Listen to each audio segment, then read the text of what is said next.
What's going on, everybody? Welcome to the After Effect Podcast. I'm your host, LeBron Stephen, but you can call me LBZ, LB, L Boogie, Big Brian, B Ron, Barani. The choice is yours. Welcome to episode 66. We have a very special guest. Daniel Boom Herron is on the show today. Warren, Ohio native, played his high school football at Warren Harding High School, where he was one of the best running backs in the country coming out of high school in 2007. I believe he was a top 15 player, just like myself. From there, he chose the Ohio State University to further his career. Redshirted in 2007 and was one of the best running backs in the country from 2008 to 2011. Went sixth round in the 2012 NFL draft, played 5 years in the NFL. Now resides in Columbus, Ohio. Super uber excited to get my guy Boom Herron on the show to speak to his football career and speak to the after effect of his entire career. So just send him the link, and once he jumps on, we will go in. A guy who came from Cleveland. Okay, well, you ain't from Cleveland, no. Cleveland was the best location in the nation. You know, we from Cleveland, Ohio. Glenville community on the east side of Cleveland. Cleveland was called the best location in the nation.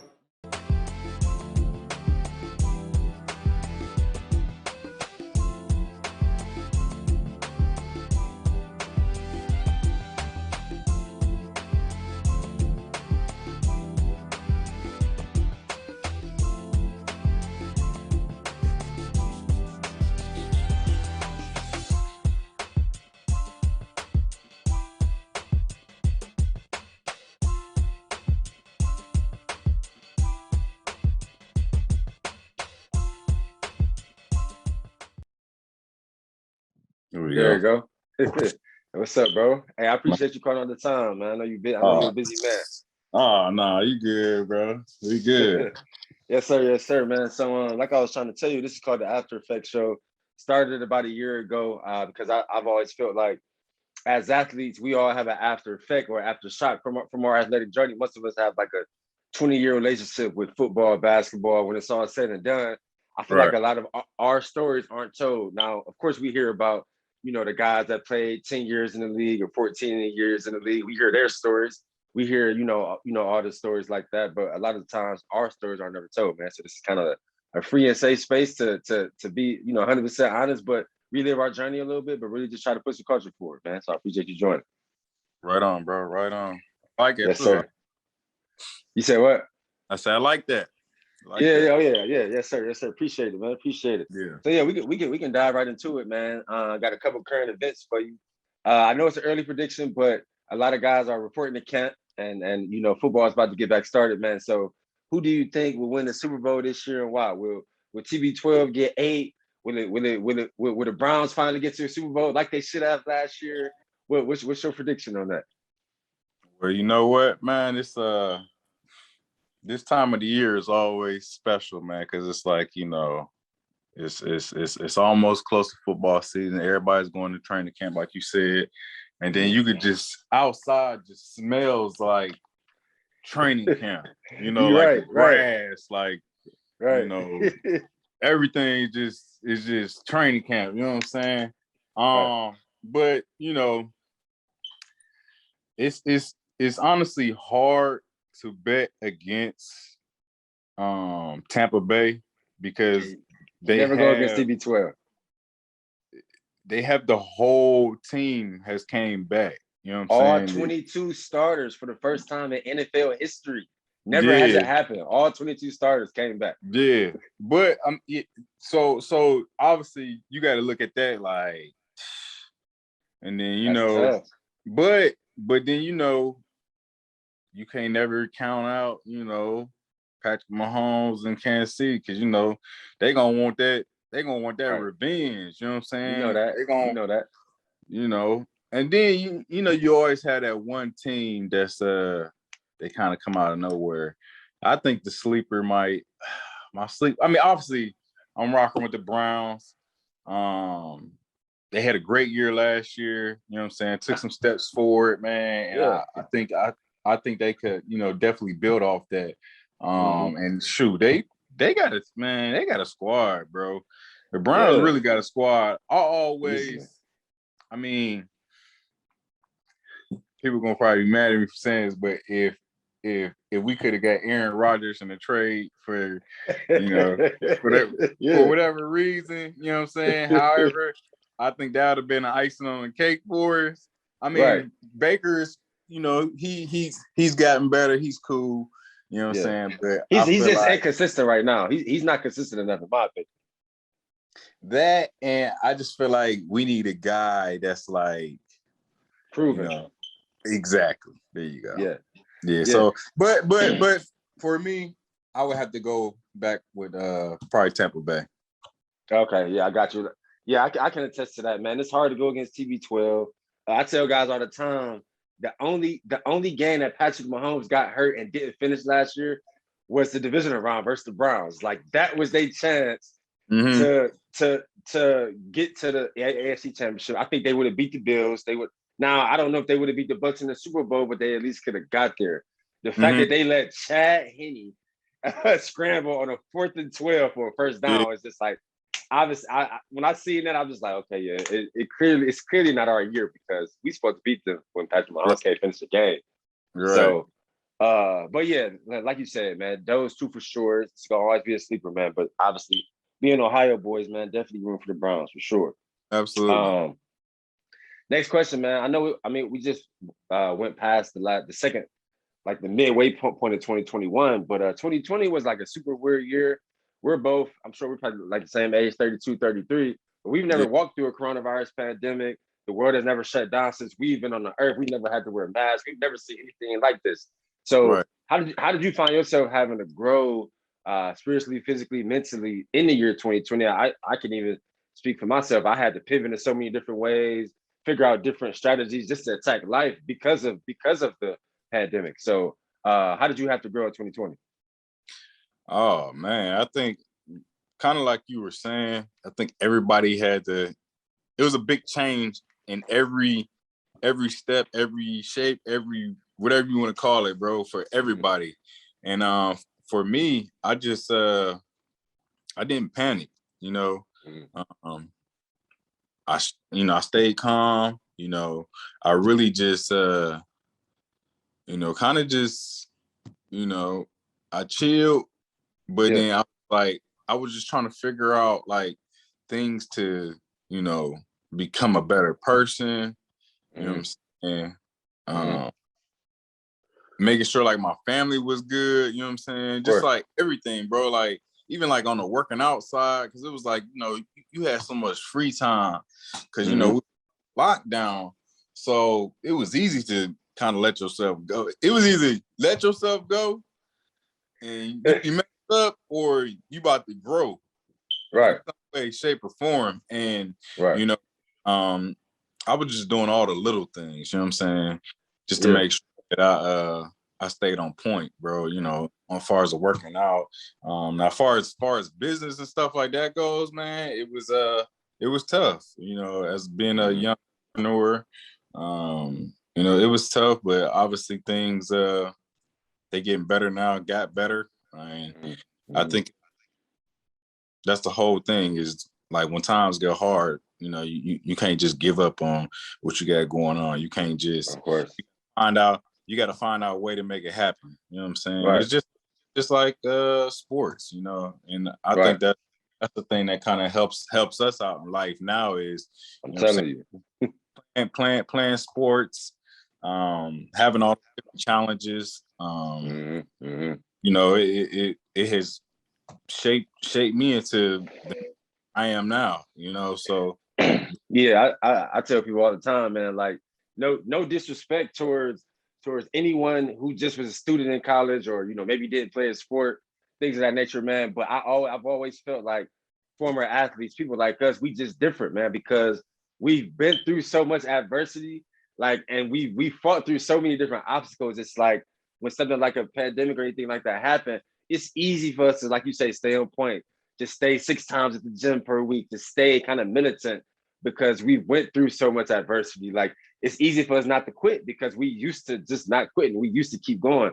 And I think a lot of people just on the planet, they don't have that skill set. They don't have anything to pull from to like you said, to stay calm, to stay still, to stay on point, like in your routine and things of that nature, man. So I totally agree with that. Like everything that we've learned through sports, through football, has kind of like molded us into like what we are now. And it kind of makes life ain't always easy, but it makes being able to like stay solid kind of easier than for other people. Absolutely. It's crazy because it's crazy. I was talking to one of my partners yesterday, and we were just kind of talking about like, playing ball and everything. It's like, bro, like getting hit, how we was getting hit. And, man, you know what? Take it back. I ain't even gonna talk about getting hit. I'm gonna go back to the whole training camp thing. It's a mindset, bro, to be in 90 degrees, have a helmet on, have shoulder pads on, doing 2-a-days, you know what I'm saying? And running 21 half gassers and doing all that crazy stuff, bro. It's a mindset. So that has definitely helped us. We was hurting then, you know what I'm saying? I look at it now like, bro, how did I do that? But it was literally a mindset, and yeah, it's definitely definitely.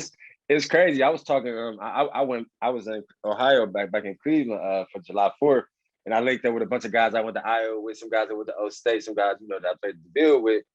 And man, all of us pretty much are retired, but we was just and say again, just retired too. Shout out to Thato. But we was just talking about how like, man, we really played football for 20 years. like we really loved that shit. Like we really was willing to lose our life. We like just when you're talking about aggression and consistency, and football is a crazy sport, man. Any given time you could lose your life. You could be injured for the rest of your life. Like we was really willing to take them chances every single year because we just like to play football. So It's crazy to be around so many of them guys, so many guys that played different places and made the NFL, AFL, CFL, all different kinds of accomplishments and accolades, man. Just I think now we in our 30s, so you can kind of like think back on some older times, you know what I'm saying? When you in the grind, you don't really get to think about it. Yeah, it's definitely easy when you get around the guys, man, and y'all just get to think about it. Cause like I was telling somebody the other day, like,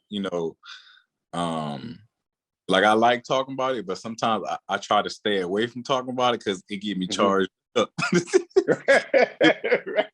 Charged up, and it get me going. I'd be like, you know what? Let me take a step back, man. I gotta relax, like, I was always like that. Like in my 20s, I never really wanted to talk about it because like I was the same way. Like I would start thinking about some unfortunate situations or some politics, whatever I went through that affected my career. So it's only as of like the last year, even I could probably say even through the pandemic, where I was able to really just take a step back, be grateful for what I did accomplish, for any and everything that I did do, and that kind of freed me to talk about it more and talk about, you know what I mean, and realize that we still blessed because like I was thinking the other day, it's like, man, millions of guys growing up in Ohio, Indiana, Illinois, that whole Midwest, millions of guys want to play Big Ten football. Absolutely. but it's only like a couple hundred who actually get the opportunity to play. Like, you know what I mean? So just even that, like I never thought that was a big deal. I'm thinking like, man, I'm trying to get to the league. So I never even thought playing in the Big Ten was a big deal. But thinking like that, it's like, man, even that's still like an accomplishment, man. So yeah, I feel what you're saying. Yeah, for sure. Definitely.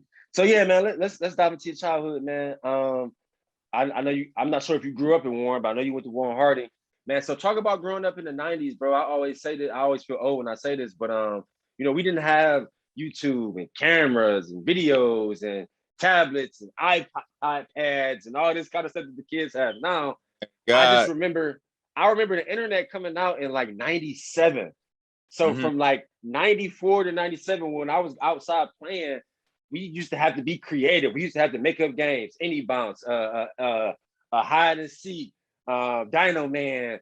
We used to be outside all day, but I felt like the world was a more interactive world because we had to talk to each other. We had to actually talk to people because only time you could be on the phone is you had to go in the house and ask your parents to use the phone. Yeah. But it wasn't no cell phones. It wasn't no tablets. I feel like it's a different world now. The kids grow up different than how we grew up. So, man, what was it like for you growing up in the 90s? Man, amazing, actually, man. It was it's so crazy that you say that, bro, because it's almost like God knew not to put all that stuff around when we was younger. Right. Man, a lot of us probably would have gotten a lot of trouble. Right. probably doing some stuff we ain't had no business doing. But exactly. man, growing up in the 90s, bro, like you said, born and raised in Warren, Ohio. Came from a huge family. My dad got 11 brothers and sisters. My mom got 10 brothers and sisters. Nice. So I had a ton of cousins. And kind of like you were saying, like being from Warren was like a very small place. And everybody, well, Warren is a small place, and everybody know everybody. You know what I'm saying? Yeah. And it's not a lot going on. You know, back then in the 90s, they had a lot of the plants and stuff like that, like GM and stuff that was going on, and a lot of that stuff got shut down. And so Warren was okay, like when we had like GMs and things like that. But once it got shut down, bro, it was like that thing just went. It's like it went in a little hole. You know what I'm saying? Yeah. Okay. But, back then, things were cool. Me growing up, bro, I started playing football. I think I was 6 years old. I started at 8. Yeah, I started playing with a team called the Little Browns. We was a team. Okay. I remember the Little Browns. I played for the Mike St. Clair All Stars. we scrimmaged the Little Browns a couple times. Yeah. Yeah. We was in the Bonnie Rogers League in Youngstown. Okay. And if you know about that league, bro, hey, it's some legends that came up out of there. They might have been a little too old. Yeah, they might have been a little older than what they were supposed to be, but right. But it was good, though. You know what I'm saying? Right. I think that's why we didn't play any teams from that league, but we scrimmaged. Like I remember scrimmaging y'all maybe like twice, and a couple other teams from the league, but we never played y'all like on the actual schedule. Yeah. And because I actually played for two of the league teams. I played for the Browns for a couple of years. But the Browns, shout out to the Browns, but man, it was an organization was kind of like, kind of ghetto, kind of shady. Okay. So yeah. We went to a better organization. I went and played for the Little Tigers, and it's crazy because a couple of my dudes was over there. Like Sidney Glover, he was over there playing for them, and couple of my other cousins, they was playing over there. So my pop was like, we're gonna go over here. So then played. Then obviously middle school, man. Middle school was dope, bro. Cause it was like you had the east side and you had the west side. And so on the west, like I was saying, you remember like Sidney Glover, they had Marlon Parker over there. Yeah, I remember Sidney Glover. Yeah. So they had like all them dudes over there. Then on the east side, you had myself, Mario Manningham, Jack Henderson. It was just a whole bunch of cats. Like, so we used to be banging. You know what I'm saying? Yeah, I already know. Football and basketball. But then once we all got to high school, and then we was able to all play together, bro. Like, you know what I'm saying? We was able to do something. Sweet. But the 90s was. The 90s was definitely it was a good time to be alive. I'll tell you that, especially as a kid. Definitely, man. I say that. I say that all the time. I can definitely attest to that. I just remember being outside all day. I used to love being outside all day. Then I started playing football when I was 8. One thing that I loved about my football journey was like my father never forced me to play. Like I saw some of my friends going to play. Like my mini league team was right down the street. They said they come back outside probably like 7. Like we just went to football practice. I'm like, oh yeah, all right, well shit, let me try. But I just loved that my father didn't force me to play. Like he kind of let me find myself, and I wanted to play. Then I just ended up being good at it. So that's a perfect segue, man. So talk about like going into high school. I think I always tell guys for any elite athlete, usually that light kind of switch turned on around like 10th, 11th grade. For me, it was 10th grade when you kind of hit that growth spurt. You start to kind of see that you a lot better than a lot of your competition. You start getting you start getting letters. You start getting letters from all the schools and things of that nature. Man, for me, it was probably like 10th grade. So talk about when that light switch hit on you. The only thing, one of my fondest memories of seeing Warren Harden is obviously seeing Mario Manningham go crazy versus the Bill. Man, like I had never seen it. I forgot his stat line. I think he had like 5 catches for like 207 yards, 4 touchdowns. He was catching all bombs, man. He went crazy. I'm like, man, and they like, man, this dude going to Michigan. I'm like, yo, man, who is Warren Hard? These dudes is dogs. Like, so I just remember that. And that went into our mentality our senior year, 2007, when we went there to play all again. We like, man, we not getting whooped like they did in 05. Like, we about to go in here and dog these dudes. Like, so kind of y'all never came with that heat. So man, just talk about your high school career. Talk about when that light switch came on for you, when you was like, damn, like I'm probably one of the best running backs in Ohio. You started getting recruited, your offers started to come. Just relive that a little bit. Man, so it really kind of hit me, bro, to be honest with you, when I was like in like 8th grade. Okay. And it was kind of like, because like I was saying, it was like you had me on one side, you had Sid on the other side. And it was kind of like everybody was coming to see us play. Yeah. You know, we was like the new young dogs, because at the time when I was in 8th grade, Harding was loaded, bro. Yeah. Like Maurice Claret, my brother, Prescott Burgess. Dogs. Y'all had a lot of dogs that came out of there, man. Yeah. I mean, yeah.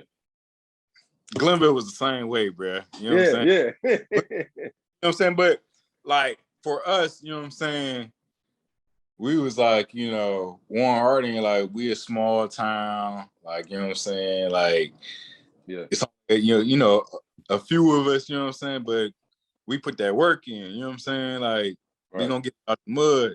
But that switch kind of hit me kind of like probably like around like 8th grade. Well, you know what? It was like 8th, 9th grade, because my freshman year, I ended they let me. I ended up playing varsity my freshman year. Yeah.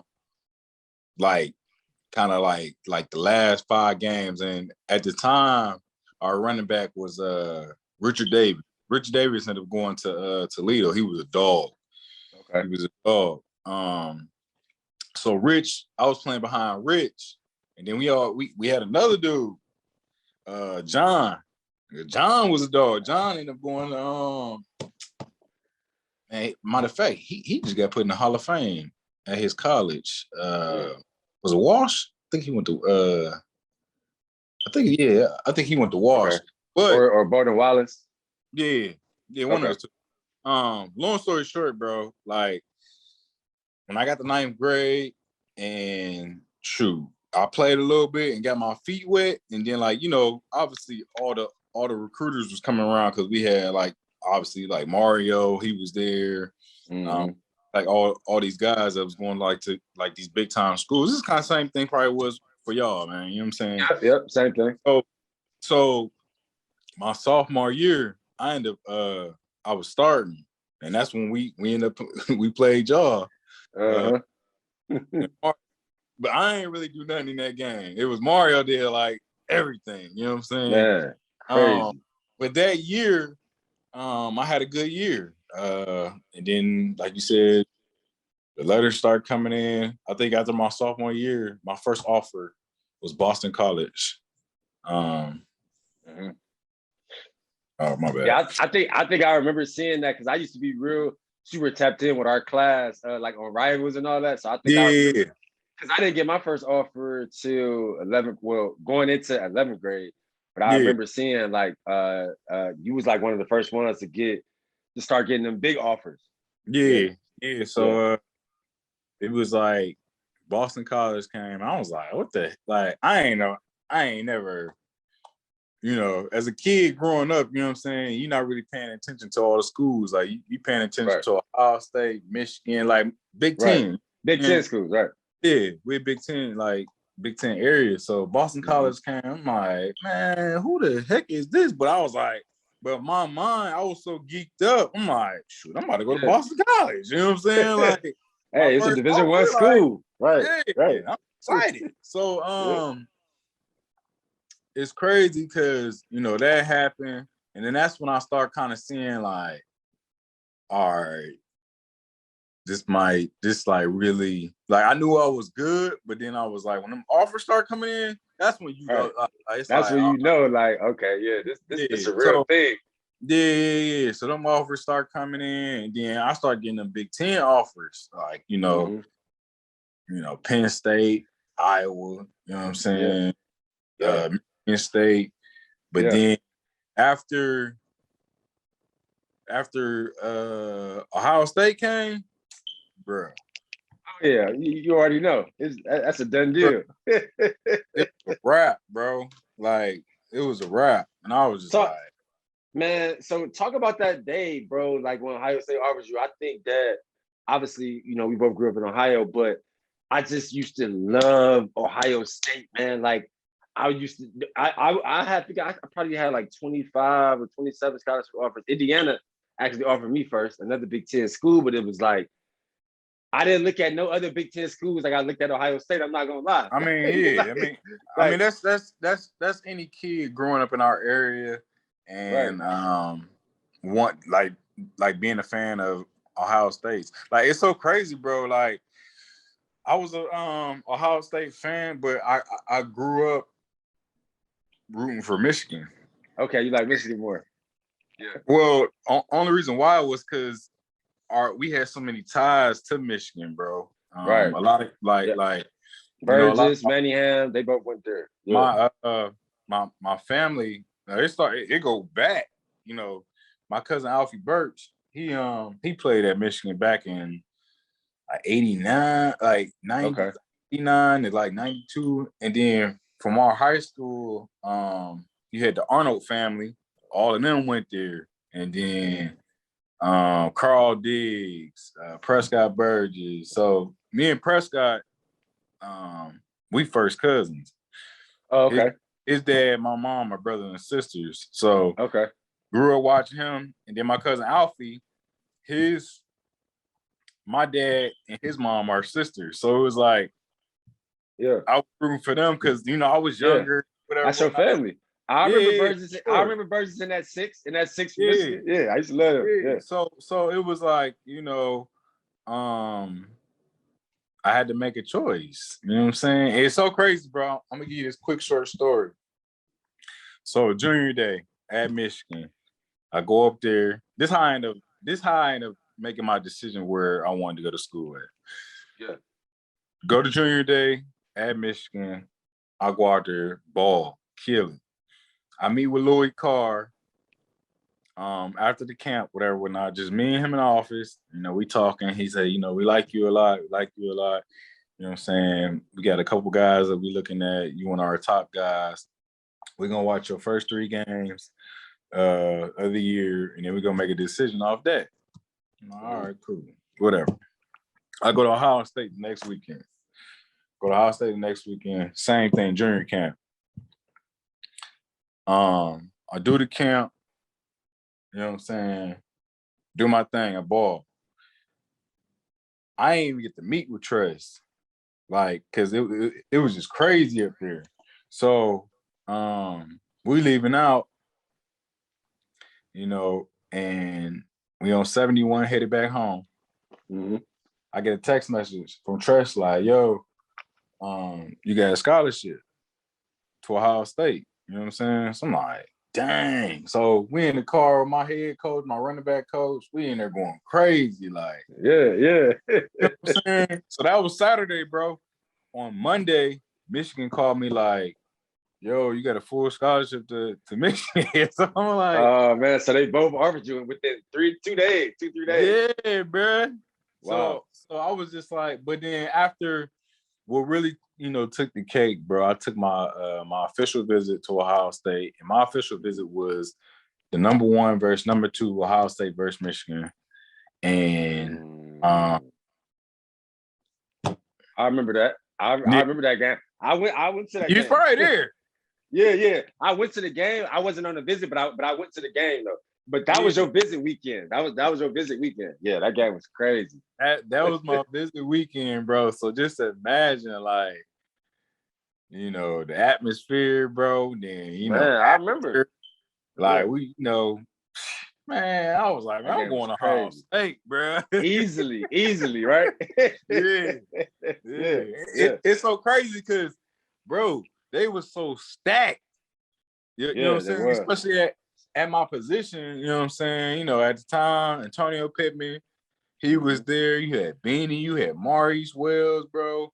Then at the time, when I had committed, I had committed, and Brandon Sane, Mr. Ohio, he had committed. So I was like, so Cass was like, man, bro, what is you doing, bro? You ain't about to ever play. and people forget about Brandon Sane. Right. It was 6'2", 230, and came in 5th in 100 in the state of Ohio. Had them wheels. Yeah. I remember. I forgot he went there too, man. That's crazy. So, man, one thing that I feel like always get lost in translation is that transition from whatever high school you go to a Big Ten university or to a predominantly white institution, wherever you choose to go. Mm-hmm. So talk about your transition. I know you redshirted in 2007. I redshirted as well. But I love being honest on my platform, man. Like, my transition was a little tough. It took me probably 6 months to get comfortable. And because I don't know how Warren is, I'm not sure if Warren is diverse, but where I'm from in Cleveland, it's not diverse. So I had never went to school with no white people. I never really conversed with no white people. Like, we used to play a couple of white teams in football and basketball. So I was used to competing versus them. And I had a couple of white teachers, but I never had no white friends. I never hung out with no white people. So going from Cleveland, Glenville to Iowa City, Iowa, where it's like I go into class with 300 people and everybody white, but me and one of my teammates, it was just that transition was weird. Like, riding with the campus buses and all the white people staring at you because you a student, but you're a student athlete, you're a football player. They know who you is. It was just a weird thing for me. It took me some time to get kind of comfortable. And so I know your transition was probably a little easier because all the OC guys I talked to. Yours was the same? Because I know you knew more players, or you knew. I'm sure you probably knew more players in Columbus. So I always hear that your transition was a little easier, but it's still, you're still not used to being around that many people of a different race. Right. That's all right. So for me, yours was probably definitely tougher than mine. More so, Warren is, I wouldn't say totally diverse, bro, because it's more I feel like African Americans than there are white people. But I mean, we went to school with, I had a couple, cool white friends, you know what I'm saying? I mean, our quarterback at the time, he was a white dude. When I was on the hoop team, I think we had one white basketball player. Yeah, one. Okay. But he was like, you know how it is, man. They was like, it was all love. It was all cool. You know what I'm saying? But for me, bro, my transition, bro, my hardest thing was, I came from Warren, Ohio, then I went to Columbus, a big city. Yeah.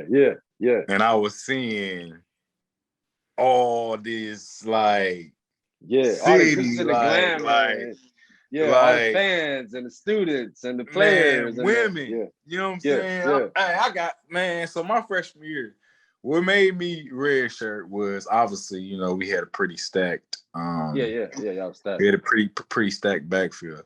But bro, when I got to Columbus, I was in them streets. I was trying to kick it. You know what I'm That's saying? real. No, for Bro, real. Yeah.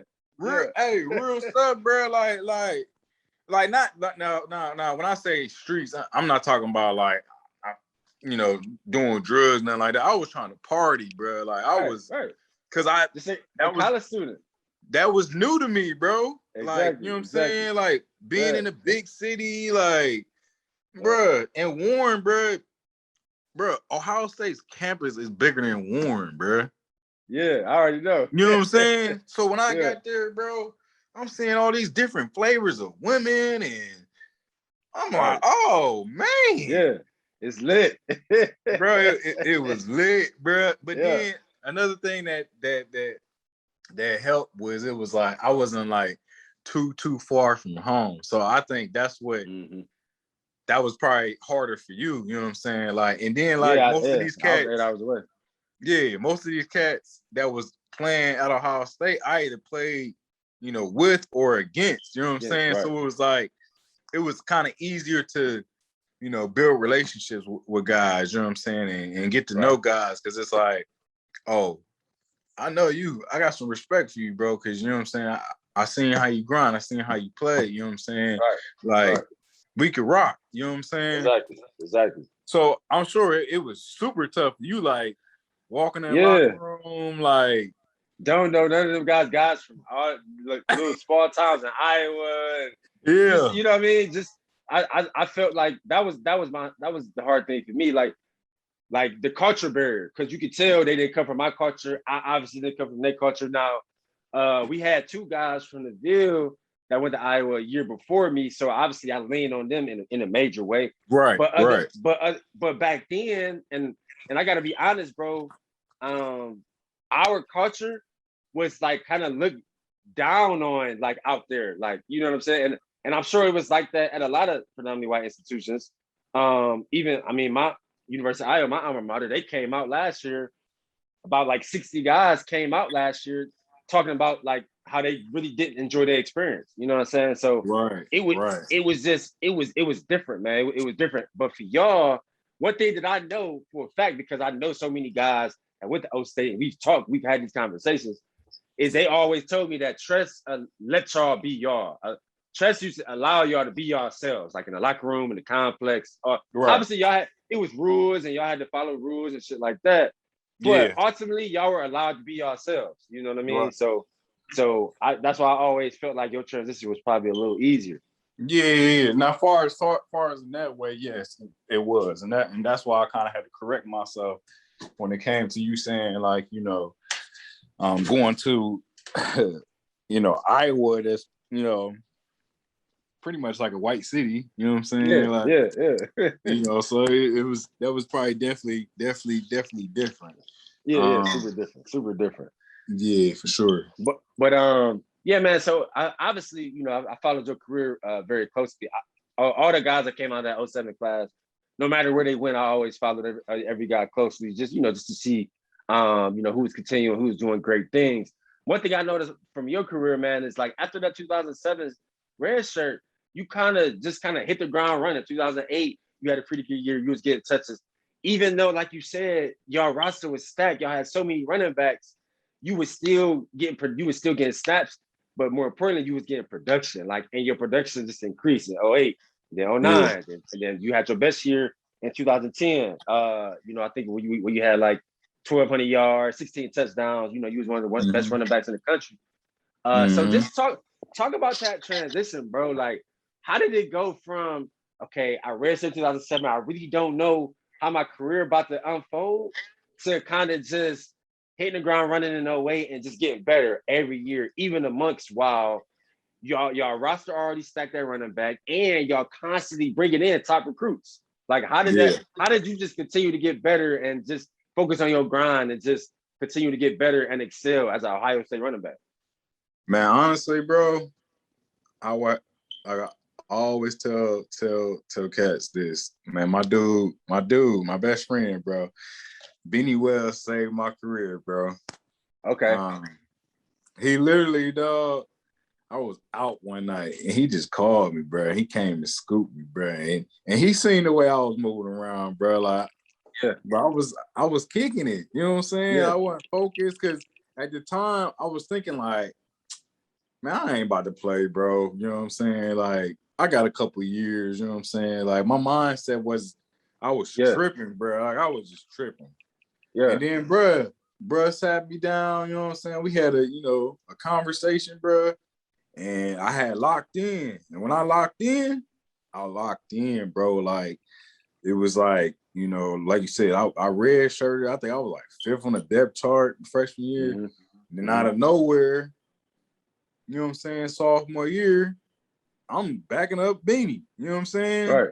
Right. And you know what I'm saying? Like you saying, I start getting my touches. You know what I'm saying? But when I was Yeah, getting 2008, and I remember it was like a surprise to the whole country because I remember watching y'all games, and even the commentators like Daniel Herron, but they call him Boom. Like you said, you was backing up Beanie, but like you said, you came out of nowhere. You were fifth string before that. Now it wasn't a surprise to me, to Bruce Davis, to Willie Lowe, to Kyle Jefferson, all the guys that had played against you. We knew you from high school. We knew you was a dog. But right. to the world, it was such a surprise. Know. Like, who is this guy? Like, and they call him Boom. Like, So, but you hit the ground running, man. So yeah, talk about that. Yeah. I shoot, the opportunity started happening, bro. And I kind of knew. I was like, I really got to turn up because I was like, I already know Beans. He about to leave. He got a first round draft grade, and he ended up going first round. So then the next year, it was like I knew I had to be the guy, bro. So like, just imagine like having to be. You come from a big school, big university, but being a guy at Ohio State, bro, like you think about the guys I was before you, like especially Eddie you as a running George. back, That's what I'm Archie saying. Griffin, Like, all those you guys. got, man, come on, man. So I'm like, dog, like I just like it dawned on me, like, dang, bro. I'm like small cap. I'm here. You know what I'm saying? Yeah. I'm the guy now. Warren, Ohio, about to be starting. Like, yeah, was that overwhelming at first, or did you kind of lean into your Warren Ohio outtake? Like, nah, like I'm supposed to be here. Like, nah, it's me now. So like, bet now it's time to turn up. But I know it was a little bit of overwhelmingness too. Is like because you at Ohio State and your position is so many legendary Heisman winning running backs and all these different accolades. So I know it had to be a little bit of pressure. Bro, it's so crazy.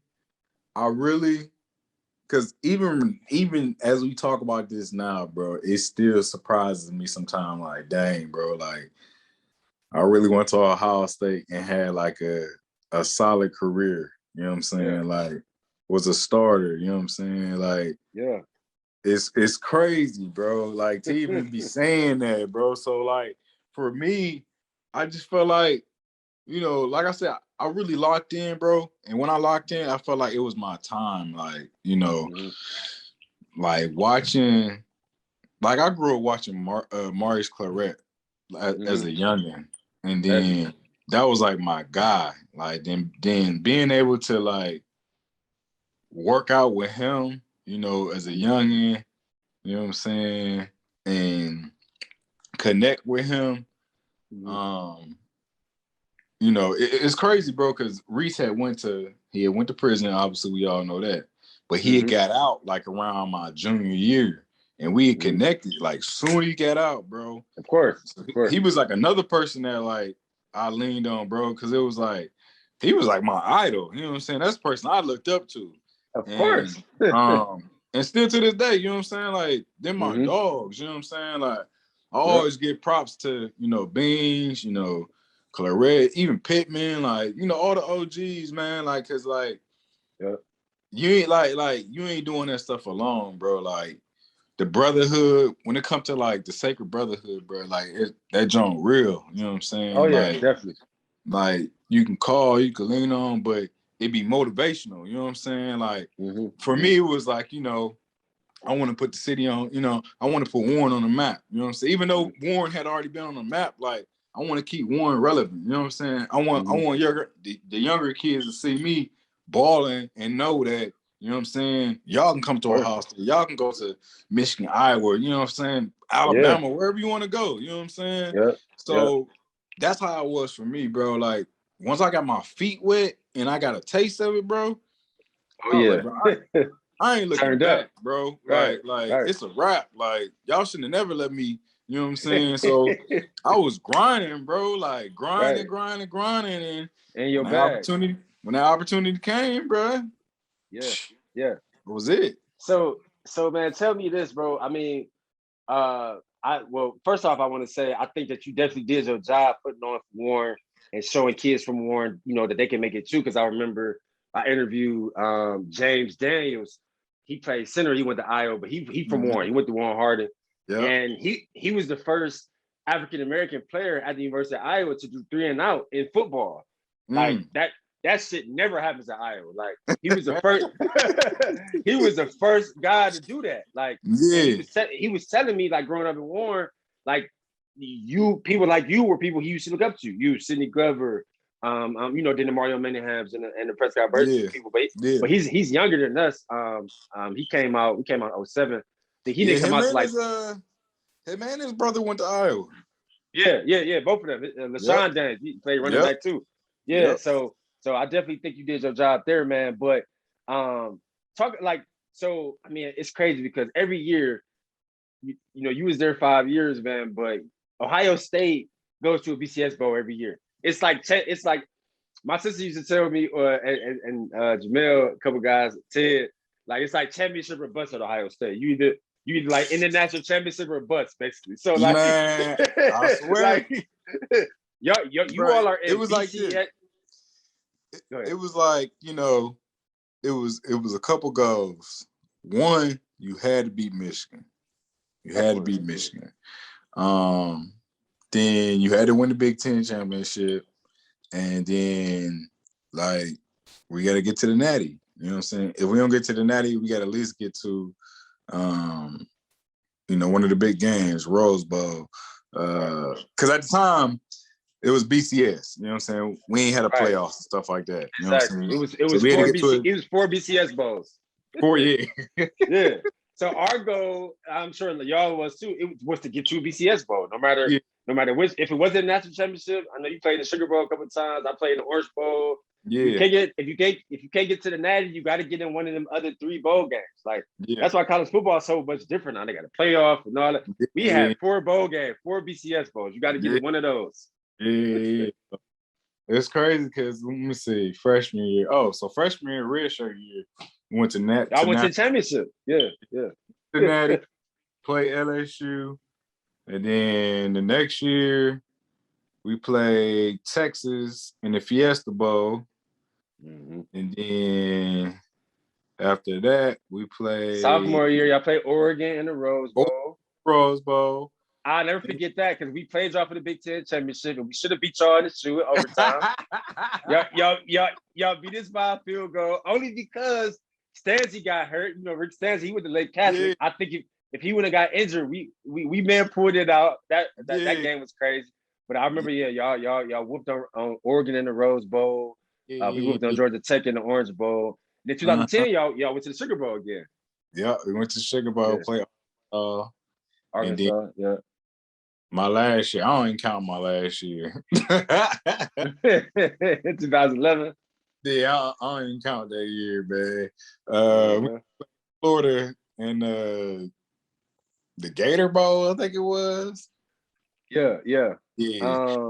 So yeah, man, out of all those moments, like, what stood out to you? I mean, I think for me, it was so many crazy moments, but I think that our entire 2009 season, I think y'all went 12-2. We went 11-2. We played y'all in the Big Ten championship. Almost got it done, but fell short.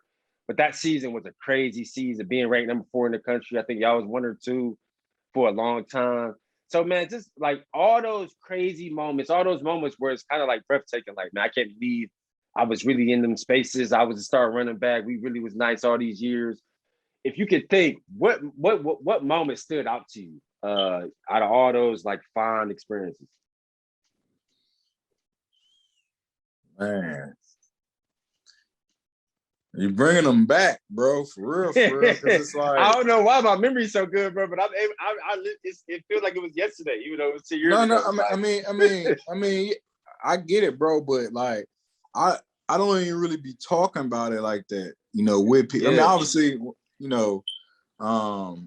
when I get around people, you know what I'm saying, Right. when I'm in Ohio and stuff like that, you get fans and stuff like that, but like having conversations like this, like, what's your favorite moment? I mean, obviously for me, to be able to beat Michigan 4 years in a row, bro, that was amazing.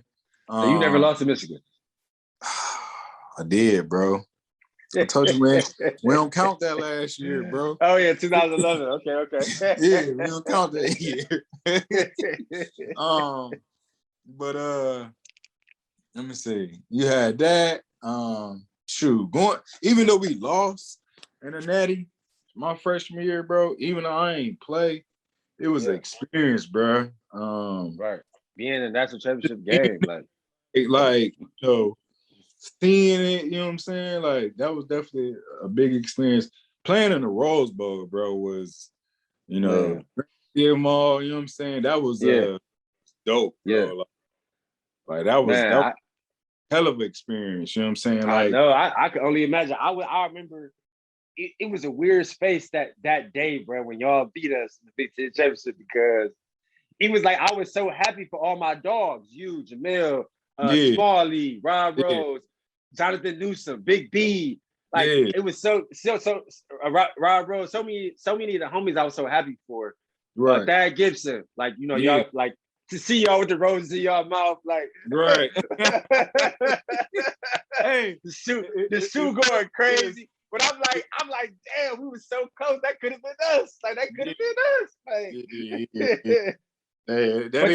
the granddaddy of them all, though. Yeah, I know that was just waking up every January 1st as a little kid. That's the bowl game that you can't wait to watch with your pops, with your cousin, whatever. Like, I just remember that. So I know that was a crazy feeling, bro. And forever I can say I played. I ain't just playing one, but we actually won one. You know what I'm saying? Yeah. That's still with me forever. You know what I'm saying? Yeah. But bro, I had so many moments, bro. It's kind of hard to pinpoint to one. Yeah. Even our game though, bro.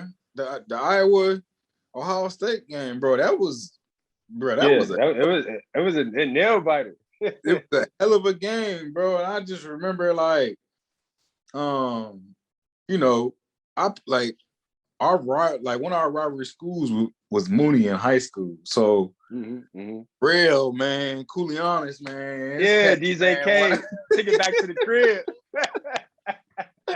Bruh, you know what's so crazy? I was just like, man, I was glad he was playing wide receiver, bro, because he was one of the coldest quarterbacks. He used to always tell me that we still tight. I talked to him yesterday. Bruh. I'm like, bruh, they had to put Brian quarterback, bruh. I was like, man.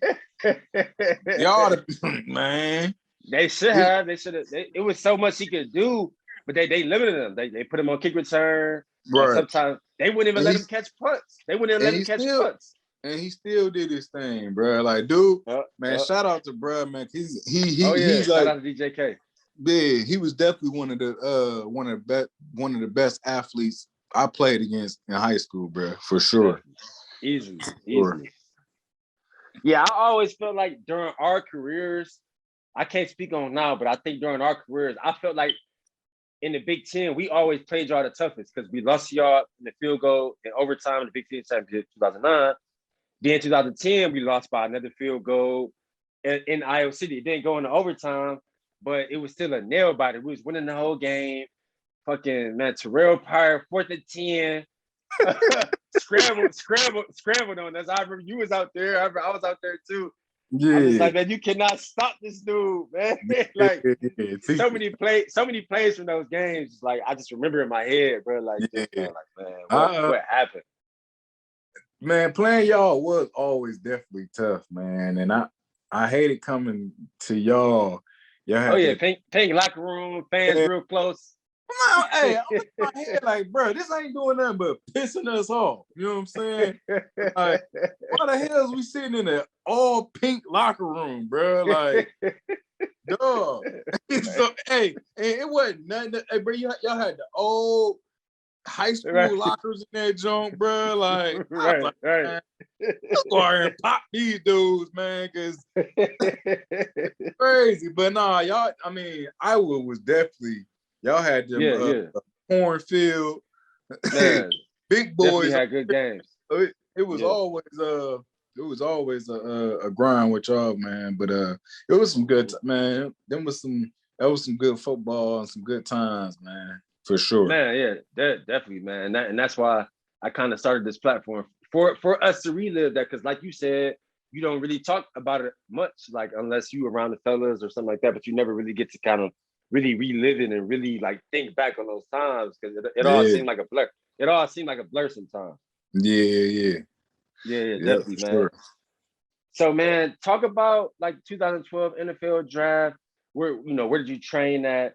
What were you hearing? Did you think that you would go in the first 3 rounds or the first 5 rounds? Like, kind of, and then after that, kind of relive draft day, man. Because I think that I obviously from the outside looking in, I was wondering in my head, like, damn, I wonder how Boone feeling, because he was a 3-year starter at O State. Y'all got all y'all prominent running backs who are prominent at that university always go in the first round, or at least the top 2 or 3. And so I know you didn't, you dropped and you didn't go to round 6, man. Obviously, it's still a blessing to get drafted though. So just kind of talk about what went into your process for the draft, and then kind of relive draft day. Well, man, it was a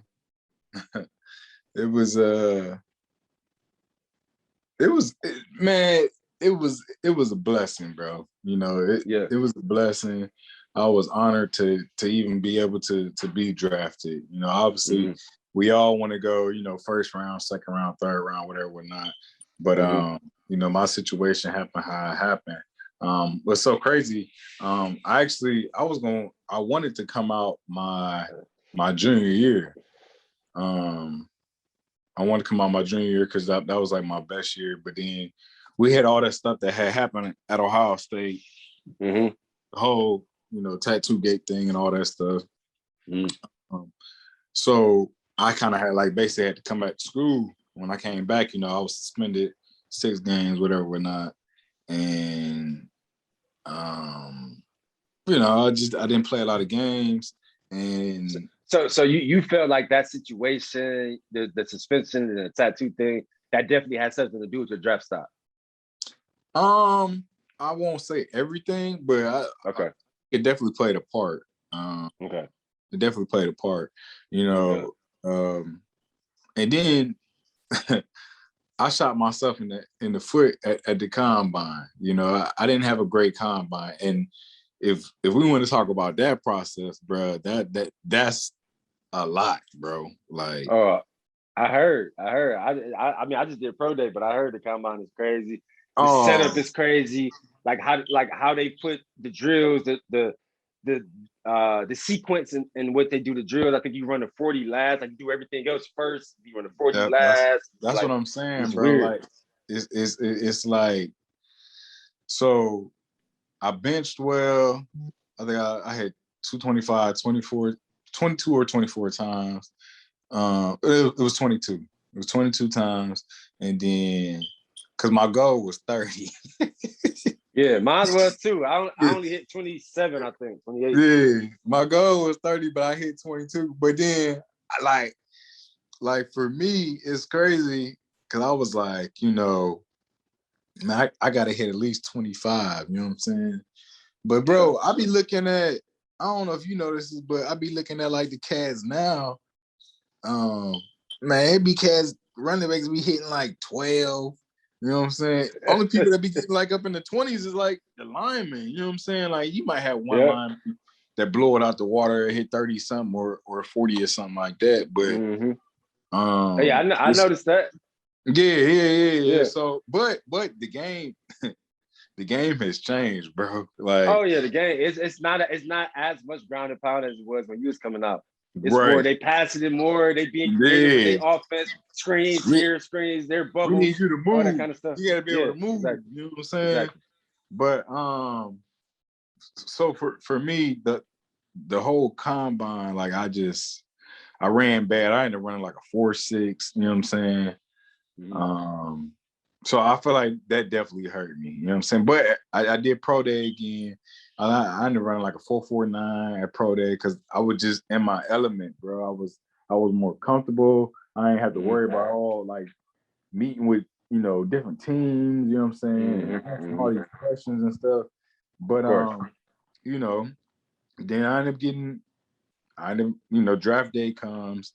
And I'm seeing there were 4 running backs win the first round, 2012.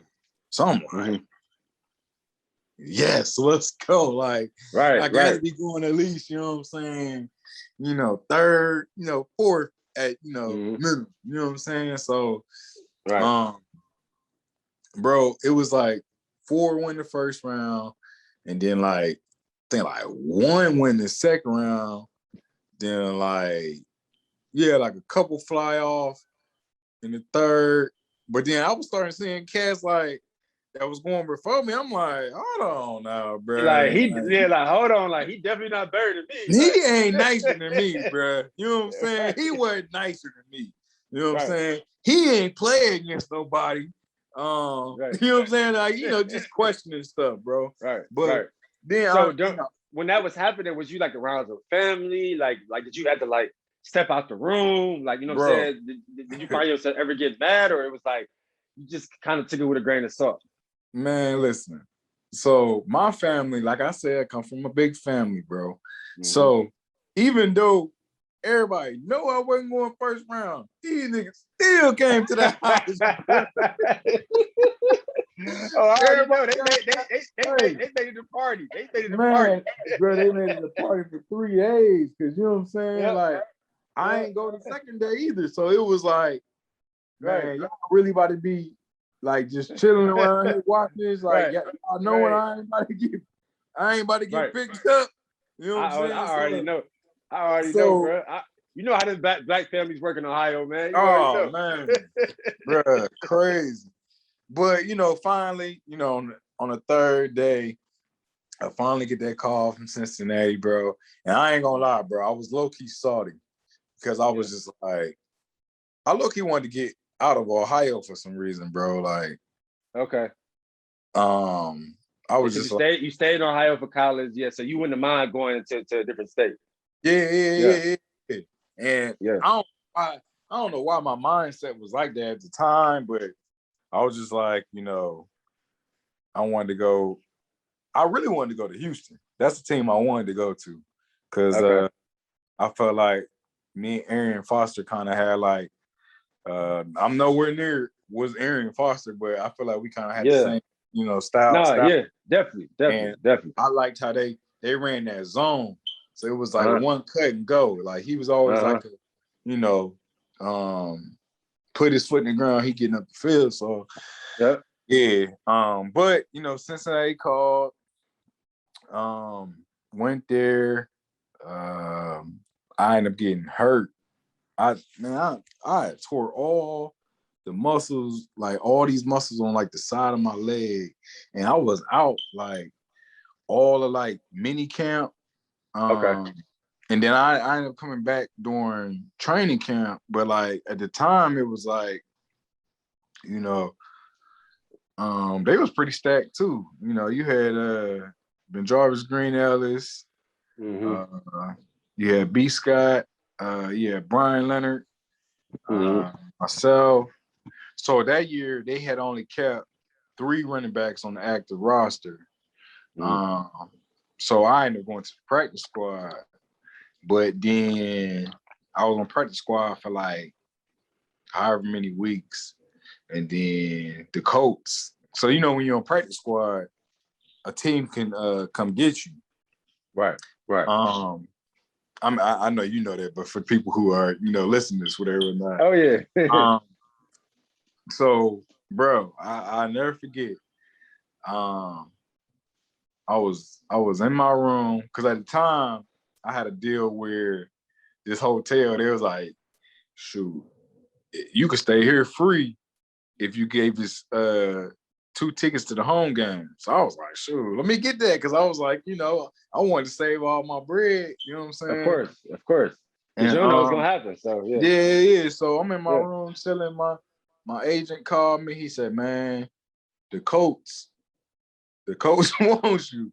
I'm like, what you mean they want me? They was like, man, they want to put you on the active roster. Active roster, yeah. Bro, when I say I packed my stuff so fast, bro. Oh, I already know. I drove. From Cincy. I drove from Cincy to Indy, which is not. How long was that drive? Yeah, that was like 5 hours. It might have been 4 or 5, something like that. Okay. It's so crazy. This how fast it was, bro. My agent called me and he was like, I'm gonna call you back or whatever, not. I'm like, all right. But he called me back, bro. I was an hour away from Indy. He was like, oh man, you weren't playing. Like, yeah, bro. You already en route. Man, what? I was like, I gotta go get it. You know what I'm saying? Right. But bro, going to the Colts, honestly probably saved my NFL career, bro. Yeah, I was about to say because you got there and started going off. You started you started getting some burn and you had a couple nice games. Yeah. It was so when I first got there, I was straight like all just like special teams and stuff, you know what I'm saying? That was like for me, I was like, if like my mindset was like, if I could stay in the league 10 years and play just straight special teams and being backup, bro, I'd take that all day. You know what I'm saying? Big blessing. So, I ended up, getting to Indy. First game, my first game as a coach, bro, was against Peyton Manning, his first game back. We was playing the Broncos. Yep. I remember that. Okay. No, what year was that? 14? That was 14. Okay. Yep. Was Jonathan Newsom on the coach yet? I think New came the next year. Okay, the next year. Okay. I just remember him. I remember him sacking Peyton Manning he was there. He definitely got some sacks on Peyton Manning. Yeah, like strip fumbled him and everything. Okay, so what was that like, bro? Because honestly, making it to NFL, that's our biggest dream when we start playing ball. But here you are, an active player for the coach. But not only that, you playing against Peyton Manning, whereas Peyton is playing against his former team, right, bro, where he won a championship with, bro. Like, so just talk about that, bro. Lit. Hey, that thing was lit. You hear me, bro? Like, hey, so imagine, bro, first game, bro, I'm on kickoff. They got me playing a 1. They was like, all you gotta do is seal the edge, bro. Man, I wish I could pull that tape down there. Bro. I need to pull that tape up, bro, because, man, I flew down that jump. Man, man, who was it, man? Who was returning at the time? They had what you call returning. It was a little small, short dude. All he really did was return kicks, but he was cold, though. Yeah. Anyways, bro, I sealed that edge something so serious, bro, but I almost hurt myself. Oh yeah, I bet you did, bro. Because I was so to play with, bro. I was so wired and turned up, bro. But I ended up like that's how I made my career at the Colts early on. Like, I was balling on special teams, like kickoff return. Like I was just doing all the little things. You know what I'm saying? So then, I ended up getting hurt. I ended up tearing my pec later on that year, bro.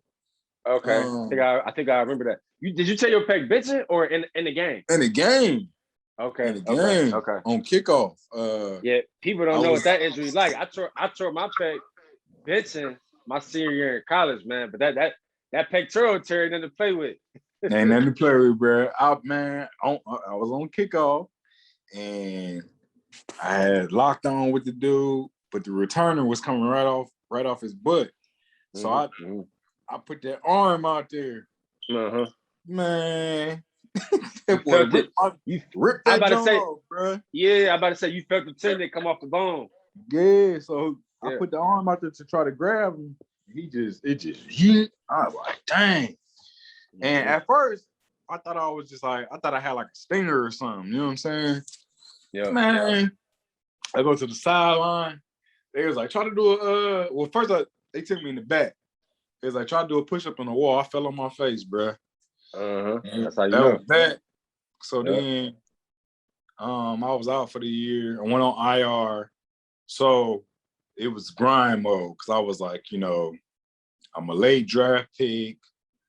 I'm a late draft pick. Like, I only been here for like a couple weeks. You know what I'm saying? Like they probably gonna, if I don't do something or make some noise, they gonna cut me. Bruh. When I say I grinded so hard, bro, I grinded so hard. I'm coming back the next year, and I made the team because I had a hell of a preseason. I remember that you went off during preseason. Yeah, so I made the team. But at that point, you made the team. Was you the second back or the third back? At the time, I was the third, because you had, I was the second. Okay. Because you had Trent Richardson was there. So this is how this year played out, bro. So I think this was 14 or 15. I can't remember the years. Andrew Luck, the quarterback, right? Yeah, Luck the quarterback. So the year going on, so like probably like the last 6 games of the year, I started getting some burning running back. So I'm coming in the games, you know what I'm saying? I'm getting busy though. You know what I'm saying? When I get in there, I'm getting busy. So I was backing up Trent at the time. So it was like, and Trent was just, he wasn't having a good year, bro. He was just off, bro. Something was off, bro. Something was off, yeah. Yeah, so they just started feeding me more, you know what I'm saying? And after a while, I was running with it, bro. I was balling, you know what I'm saying? And then after a while, next thing you know, the last 2 games of the season, I'm starting.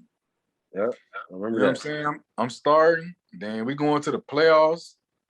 Who was our first playoff game? First playoff game was Texans? Cincinnati. Oh, Cincinnati. Okay. So what was that like? What was that like, bro? Because it's like not only did you go from just being on special teams, then the season ended injury, but you worked your way back and ended up starting the last 2 games of the season, and now for a playoff team, and now you in the playoffs starting versus the team that drafted you, like, bro. So again, it was that shit sound trippy, like a trippy experience, man. Man, it was litty, bro. Cause I'm like, man, I'm about to bust they ass. Right. You know what I'm saying? Right. Like, man, and that's basically what happened. You know what I'm saying? Like, I had a good game. You know what I'm saying? Like, I think I want to say I had like 13 catches. I had like probably like 15 carries for like 75 yards. I had a rushing touchdown. Right? It was just balling. So then we went to Denver the next week. Playing Peyton again. Here you are, playing Peyton again. So, bro, that was the experience, bro. Like, man, that's crazy, man. Those are some dope experiences, man. I yeah, swear. bro. So I ended up having a solid game. That game I ended up having a touchdown. I even had a good stiff arm on Von Miller that game too. I got a nice picture of that I need to get blown up. Oh, I Shout out already to know. Von Miller though. You know what I'm saying? Yeah. Still getting to it. Right. Then so we ended up popping them. You know what I'm saying? And that was huge, bro, because it was like, dang, bro, the coach, that man came back to the crib, got popped. Then we went to his crib and we popped him. You know what I'm saying? Right. So Right. it was like, that was just dope, bro. You know what I'm saying? Then obviously we ended up losing to the Patriots in the AFC Championship. AFC Championship. That was it's so funny, bro, because I was talking to my brother. Me and my brother was talking about this the other day, and I was just like, bro, I don't care. They cheated. Because I said that was a deflate game. I said, bro, right. They ain't hardly That's when it was active. Right. Bro, hey, I said they ain't passed I remember the ball that game really at all. And LeGarrette Blount was just running that thing up and down the field on us. But I said, hey, I don't care. I'm sticking to my story, bro. Yeah, you gotta stick to it. I'm sticking to it. Gotta stick to it, man. So out of your 5-year NFL career, what moment stood out to you the most? Probably like maybe the AFC Championship or that second round. That run, that whole run, just playing Cincinnati, playing even though we lost to the Patriots, bro, that was a experience, bro. Just playing championship. I can only imagine. Bro, I was like, my brother is like, bro, you realize you was one game from going to the Super Bowl, dog? I said, bro, I don't think like you don't really think about it when you playing. Yeah. When you in it, because you so focused on because you so focused on doing your job. Yeah, you so locked in. You so locked in. But man, now I sit back and be thinking about it now. Talk about it now. Yeah, it's crazy. It's crazy, bro. So crazy, dog. Definitely, crazy. Man. That I remember. I used to just be so happy for any guys from Ohio having any kind of success, especially in our class or right after us, 08, 09, any of those guys. And I used to be so happy for y'all, just living vicariously through y'all, man. So you know what? I feel like our 07 class was tight though. You know what I'm saying? Man, definitely was. I ain't even talking about like I feel like even like the cats, like all the cats from Glenville, like obviously I got mad love for y'all because I play with so many cats from Glenville, bro. It's like I feel like I'm some way like a part of, you know what I'm saying, Glenville, right, you know what I'm saying? Because it's like no doubt. Ted Ginn, you know what I'm saying? Big Ginn, little Ginn, bro. Like it's just like it's like a brotherhood, you know what I'm saying? So definitely a brotherhood. Definitely. So it's I got mad love for y'all, man, for sure. Definitely, man. So rewind me back to like 2016, 2017, when you kind of going into that transition where it's like you might be done with the league. I think that this transition always gets lost in translation. Talk about like the day or time period you knew that you were probably done with football. Because I tell people this all the time. I was like 27, 2016 was the year, because I played 2 years of arena football. That shit was just one for me. And it was a hard time for me, bro, because I had to reinvent myself. I had to figure out what I like to do other than football. I played football for 20 years. You know what I mean? Mm-hmm. So talk about that transition for you. Was it easy? Was it hard? Like, did you have mixed emotions just about how your career had went? Because for me, obviously, we're athletes, we're competitors. So, like, out the gate, I'm like, man, I underachieved. My career wasn't shit. So what was that like for you? Man, bro, I just feel like, it was a couple things that I could have done differently. Those thoughts start racing through your head. Maybe if I would have done this different, maybe this would have happened. Or maybe if I had done this different, maybe I'll still be playing. Or right. So for me, bro, it was like so after my the year I had 1 year, bro. I had started with the Colts, and the last preseason game, that's when I had got a real bad AC sprain. I got a real bad AC sprain. So the Colts end up they cut me. Like this was the year I was supposed to be. It was gonna be like me so it was the year Frank Gore had signed with the Colts. I remember that. And we were supposed to be like the little, 1-2 punch. I was coming off my big year the year before, where I was a starter. And I was low-key, like, at first I was salty, you know what I'm saying, that we had signed Frank.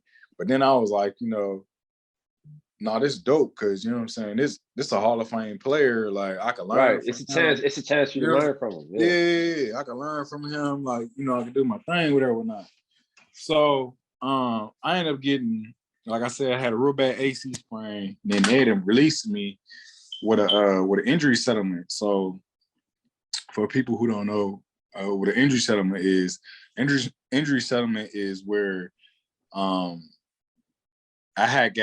they released me, but they paid me for 4 weeks. So what I would have made in 4 weeks of being on an active roster, they paid me that. So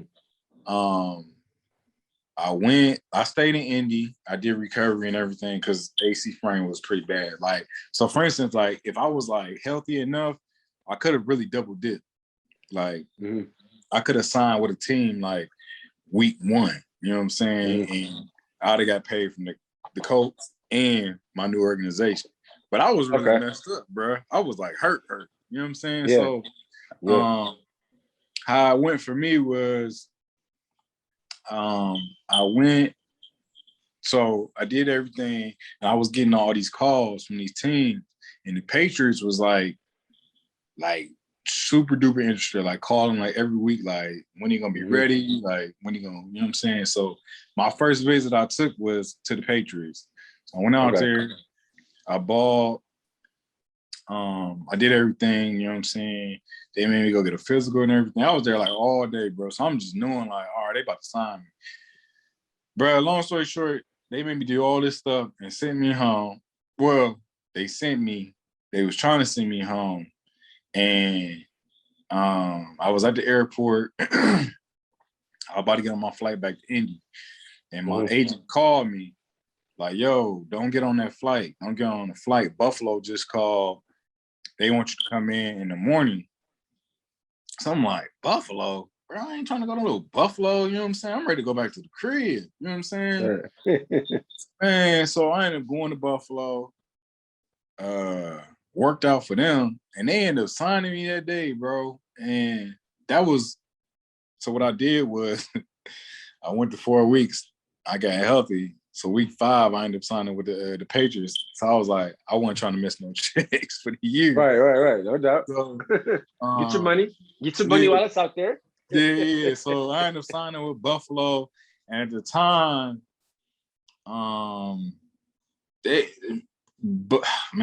Buffalo was just, I felt like was just like they had a lot of their guys was hurt. So Shady was hurt at the time. At the time, Carlos Williams was playing heavy for them. He was hurt. So my first game as a Buffalo Bills, so I signed with them on a Tuesday, and I was starting in a game on a Sunday against the Titans. It was a away game. But I don't know this playbook. Like, started. Wow. So I'm over here with Tyrod Taylor, like, T, bruh, you gonna have to tell me what route. You know, you have to tell me something because it's like I ain't like I didn't know that playbook like that. So I was there. I was in Buffalo for like probably like 6 weeks or 5 weeks. When Shady and Carlos got healthy, they ended up cutting me. You know what I'm saying? Because they guys was back. You know what I'm saying? So I get cut. Let me see. It was the day before Thanksgiving. I got cut by Buffalo, and I was honestly, bro, I was happy as heck. As crazy as that may sound, Buffalo wasn't the place for me. So I ended up. So I got cut the day before Thanksgiving. On Thanksgiving Day, the coach called me back. I signed back. I ended up going back to the Colts. Okay. I go back to the Colts. I ended up finishing the season with the Colts, like the last 5 games, something like that. Mm-hmm. And then after the year was over, the Colts had offered me a deal that to this day now I said I should have took that deal. Yeah. But I didn't take it because I was gonna be a free agent and I wanted to test the waters. Yeah, you want to see what was out there. Yeah, see what was out there. And it wasn't it. You know what I'm saying? Because I was coming off injury. I played for 2 teams. I ain't have a lot of film out there, like, you know what I'm saying? Yeah. So on the smart side, I should have took my deal and, you know what I'm saying, just rock with it. But did the coach see that as disrespect? Like, we offered him a deal, he ain't take it. Like, you know what? Probably so. Okay. And bro, I ended up back in Buffalo, bro. Okay. So you know, I wasn't a fan of, you know, being there, you know what I'm saying? Because they was kind of stacked, whatever, whatnot. And, you know, in the NFL, bro, it's all about the right fit. Buffalo just wasn't the right fit for me. You know, the coach was perfect fit for me. You know, I know the organization. I knew the playbook. I knew, you know, everything. So I ended up going to Buffalo, back to Buffalo for training camp. And I was actually having good training camp. And the last week before the final cuts, the Bills had signed Reggie Bush, bro. Oh man. So this is how this happened, bro. So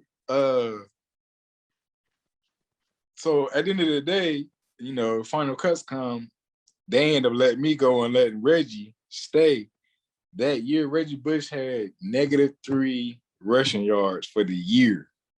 Wow. And he got paid $3 million that year. And he didn't even play, like, you know what I'm saying? Like, didn't play, but the simple fact that he was a big name, you know what I'm saying? He was Reggie Bush. Shout out to Reggie Bush, because that's actually my dude. You know what I'm saying? Yeah, but I tell him, hey, I would tell him every day, like, bruh, you stole my bread, bruh. Right. You stole my bread. But you still it right now. But after that, bro, that's when I was like, you know what? I seen that side of the business. I was like, bro, I'm cool on the league, bro. Like, just kind of like going back and forth. And like, I ain't want to be that dude that was like, you know, I ain't about to just be no camp body. You know what I'm saying? You ain't about to, you know what I'm saying? Like, I was like, you know, it's time to move on to my next, you know, plan B. Even though, so the Canadian League, they came with some offers. I wasn't really getting a lot of looks for the league no more. So Canada, they came with like a whole bunch of offers and stuff like that. But it was like, I would basically go back to like being a rookie. So they was trying to give me like rookie pay, bro. And I was just like, yeah, definitely not. If I'm gonna play again, man, I'm not playing for under 6 figures, man. I'm sorry. You know what I'm saying? Like, it was just too much of a beating on the body. And I was just like, of course. No, because what it does though, like, you get paid over there, like, amount, but when you got to transition it back to American dollars, bro, you getting cut. You know what I'm saying? So, like, nah, man. And then that's why I just moved on to other things in life. You know, I'm doing what I'm doing now. So, yeah, definitely, man. So it sounds like your transition was pretty seamless. Like you said, you really started to understand the metrics of the business that comes with the NFL. And you basically were just kind of like, man, like I'm cool. I've enjoyed what I've done. Like, it's all been a blessing. And you was cool. You easily kind of segued and moved into your transition out of football. Yeah. Okay, that's dope. It wasn't like honestly, it wasn't easy, bro. It was tough, you know. It was tough, but I knew it was like I was just like, I'm not about to be that guy that's about to be going to the gym, paying for trainers, and I knew what I knew what's out there for me, but is that's that's not what I wanted to do. Like, you know what I'm Mhm. saying? I felt like, you know, I had a pretty good career, and for me, you know what I'm saying? Obviously, I wanted to play 10 years, but I was just like, I was able to get 5, and you know how many Mhm. people they could get 1 or just 2. You know what I'm saying? Exactly. So, Exactly. um, So many millions of people. you know, I was just like, whatever, the man upstairs got for me, man, I'll figure it out. You know what I'm saying? Right. Right. Right.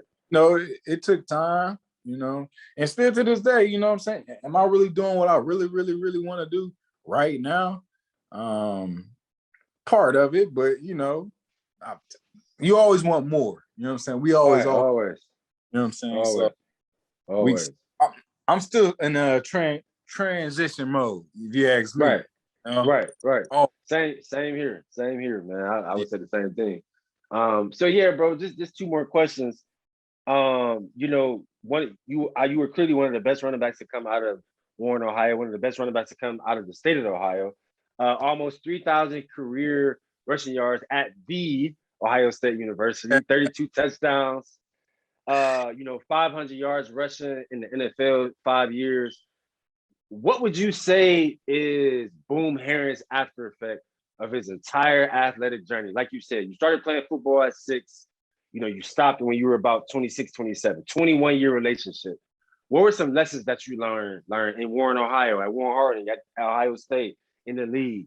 What were some lessons that you learned through your whole journey, that you took and you still carry with you now, and try to give that game to the next culture, as we just try to push this culture forward. Man, honestly, bro, it's kind of like, coming from Warren, Ohio, small town, me going to Ohio State, everybody was like, bro, what are you doing? You can't do it. Like, you ain't gonna be able to play. You never gonna play. Going to the league, you know what I'm saying? Having, deal with, everything, going late, getting drafted late, having to grind, get it out the mud just to get on the field, you know what I'm saying? Mm-hmm.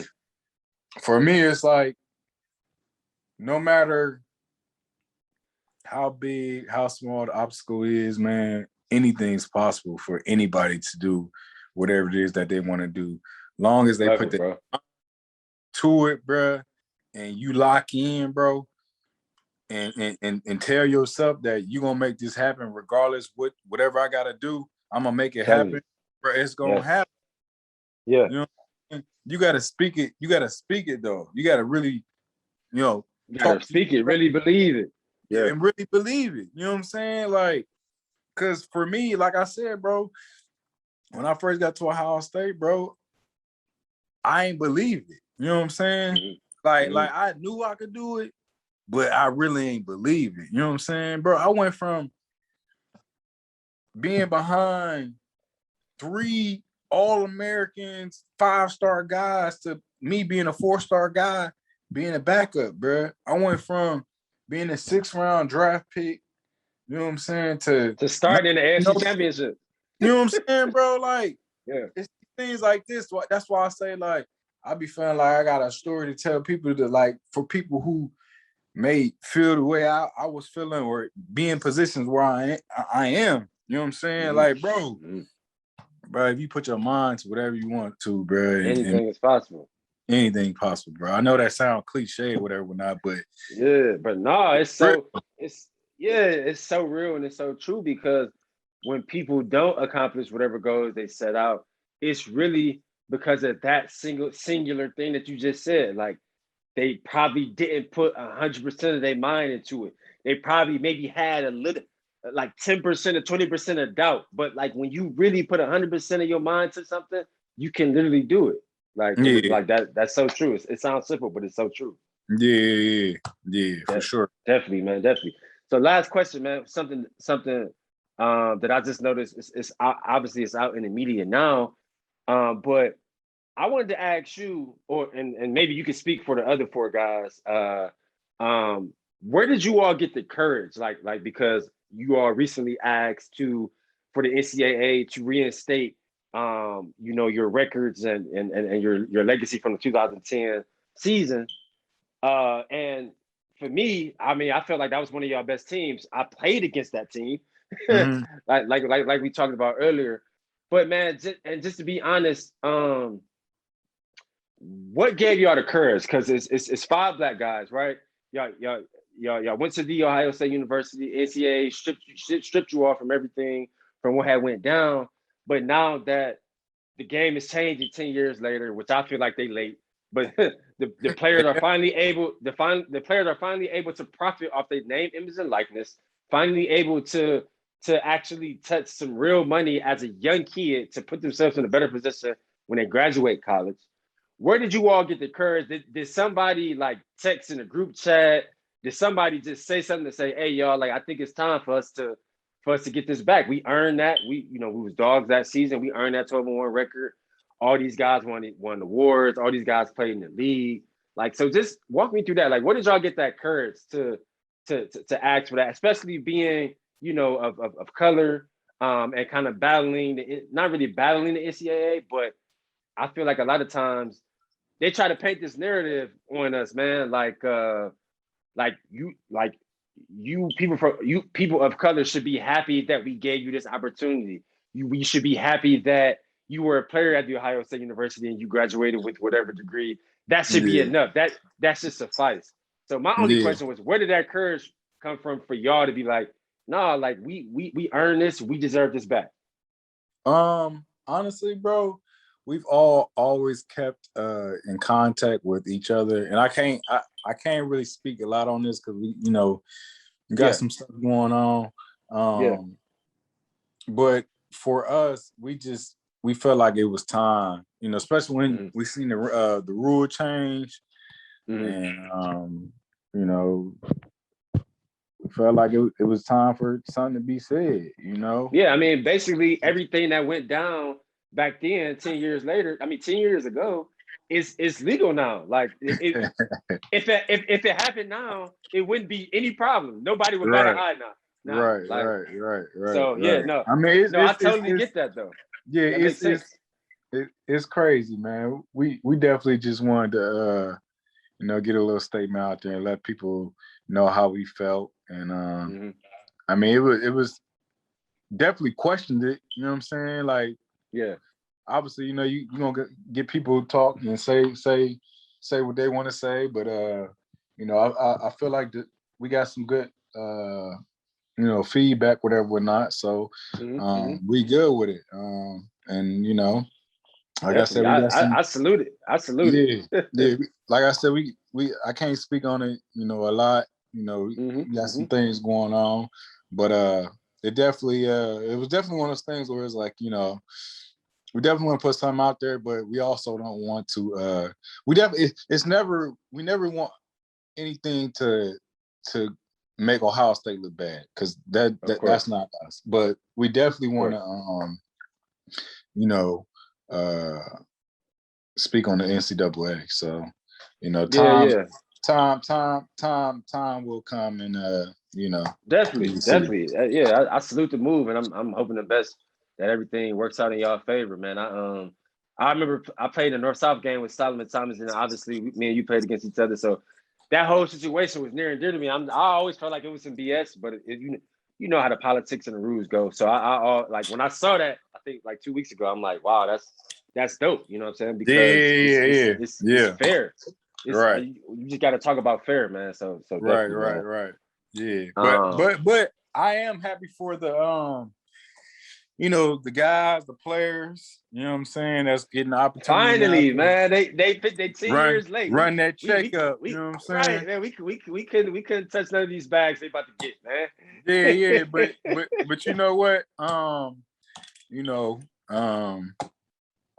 It is what it is. You know what I'm saying? Yeah. I just want the young cats. They got to be smart, and they got to understand that all money ain't good money. Right. And you got to know who to deal with, who not to deal with. So, yeah, that's definitely gonna be important. But it's gonna be some opportunities for some cats to touch some real bread, which is they should be, because they bring millions and millions of dollars to the universities and pretty much build up the campuses. Exactly. So it's crazy, bro. I remember hearing the numbers after we won the Orange Bowl, the BCS Orange Bowl 2009. Y'all won the Rose Bowl that year. But I remember hearing the numbers, and I was like flabbergasted. I was blown away. Like, man, what? Because I remember for us going to the Orange Bowl, the University of Iowa got like 16 million, and Georgia Tech got like something close, 12 or 14 million or something like that. But then for us winning, we got like an extra 5 million. So it was like a total of 20 million for winning. And Georgia Tech didn't get anything because they didn't win, but they still brought 14 million to the university. And then so you thinking about that, like, and y'all was in the national championships and Rose Bowls, all that. So I'm sure y'all brought even more millions to the Ohio State University. But then you think about what the players get. The players you get 6 days of per diem. You get your per diem when you get there. You get your bowl ring. You get a couple bowl gifts with PS3, whatever the case may be. And then like they waving at you like, all right, like appreciate you. But that's literally all you get. Like, and so it makes so much sense. Now finally, it's like, man, these kids can profit off their jersey sales. They can profit off being a starting running back at a university like the Ohio State. They can profit off all these millions and dollars that's being generated from college football. I mean, it's a $1 million business. It's $1 billion business. You know what I mean? Absolutely. Like you said, the structure seems like it's in place good, and hopefully they'll be able to make good deals. Do you think? What's your take on? Do you think that kids will continue to be coachable, or do you think they may be less coachable now because it's gonna be a lot of these guys touching bags? Like, are coaches gonna be able to talk to them crazy and how they used to? Like what's your take on that? I'm sure they gonna still be able to control that, bro, because at the end of the day, I feel like there's a lot of things I feel like these deals should do. Like, if there should be rules to it, you know what I'm saying? Like, it's gonna have to be. If you do this deal, you can't your grades can't drop by such and such, or you know what I'm saying, or you can't, you know what I'm saying, just like you gotta put stuff in place, you know what I'm saying? So hopefully they got something like that, you know what I'm saying, where it's like, don't lose focus on the real prize and why you really here. You know what I'm saying? Keep the main thing. Don't let this money affect your career. One thing that I immediately thought about was envy. Like envy coming from your teammates, because I saw a DN at Oregon got signed $1 million deal for an NFT. Like the designer of the Jordan shoe, he's an Oregon alumni, and obviously Oregon get all that free Nike stuff. Right. He sketched this dude a digital NFT, and the dude got $1 million for it to be buyable, like with tokens for a year. So I'm thinking like, damn, I wonder how the other defensive end feel on the other side. I'm thinking like do is the other DN gonna feel some type of way? Like, hey, bro, break me up, bro. Hey, bro, you gotta break me up. Like, I need something, or I need my own NFT. Like, it's gonna be funny to see how teammates be reacting to, oh, this man got $1 million, but I'm still just eating off my little Pell Grant, my little Scotty text. You know what I mean? So like, that's gonna be interesting to see. Yeah, they definitely. I mean, you're gonna have to lean on your bros. I mean, especially if you the OG that's getting that bag, bro, you gotta at least look out for the homies. Look out, bit, you know what I'm saying? A little bit. It's only right. You know what I'm saying? It's only right. Yeah. Obviously, take care of your family and everything like that. But man, I don't see cats letting their brothers struggle, or you know what I'm saying, be hurting for bread. You know what I'm saying? Because I say that to say, because you know how college is. Like, no. How college can be. Like, it's a struggle, especially if you come from nothing, or your people ain't really got nothing. Y'all barely get by. You go into college, it's like you still trying to figure out how to get a meal, how to buy some clothes, how to how to pay your rent, how to pay your bills, all that kind of stuff. So, for sure. No Yeah. doubt, man. Well, yeah, bro, that's all I had, man. One thing I've been trying to pride myself on, especially after 2020, is giving guys flowers while we still here, especially us as black men. I feel like it's always been love with us. Like I've always showed love to people, but I just still feel like we don't do it enough, man. So all the accolades, bro, all your accomplishments. I've been following your career since about '05, so we about 15. Man, Yeah. everything you've done to this point, I'm happy that we've been able to cultivate this relationship, bro. And I want to show Yeah. you that love and give you your flowers, you know what I'm saying, while we Same. both still here. Hey man, same to you, brother, man. Yes, sir. And I appreciate you reaching out and having me come on here. I apologize everything that we had we couldn't do it last week, but we did it bro, now, I'm man. not tripping. I'm a committed individual, man. I'm gonna stay committed. Yeah, for sure. I wasn't tripping at all. I always let the universe work. Yeah, for sure, man. Yes, sir. So, well, I appreciate you, man. Enjoy your weekend, man. We'll be in touch. You do the same, bro. All right, bro. Peace. Yeah. Yes, sir. Yeah, guys. So, man, I thought that was a super powerful episode 66 with Boom Herron. If you've listened to the entire episode, I mean, the guy has had a hell of a career, right? Going from Warren Harding with so many legends who came from there to the Ohio State University, being one of the top running backs in 2009 and 10, having an All Big Ten and All American year 2009, where he rushed for 1,200 yards, 16 touchdowns. Getting drafted in the 6th round of 2012 NFL draft, playing 5 years there. Starting in the AFC Championship versus Tom Brady, who has 7 rings now. I mean, just, you can't get a career like that back. So to get Boom Herron on to hear his personal opinions of his career and his personal opinions of the after effect of his career, I mean, it's just, you can't make this stuff up. And I'm so glad that I was able to get him on. He was able to tell his story. We lived some good times from his career. So, as always, if you are watching this on YouTube, please subscribe to the channel, give us a like, give us a share, comment in the comments if you have any questions. If you're listening to this on any audio platforms, please give us a review. As you know, our listenership is one of the ways in which we make money. Our merch has not launched yet, so we haven't been able to receive any revenue from merch yet, but that'll be soon. And until the next time, peace. Subscribe to LeBron Daniel TV, but you already knew that, where we dig deep and find our hustle, and every single day we are better than yesterday. Subscribe.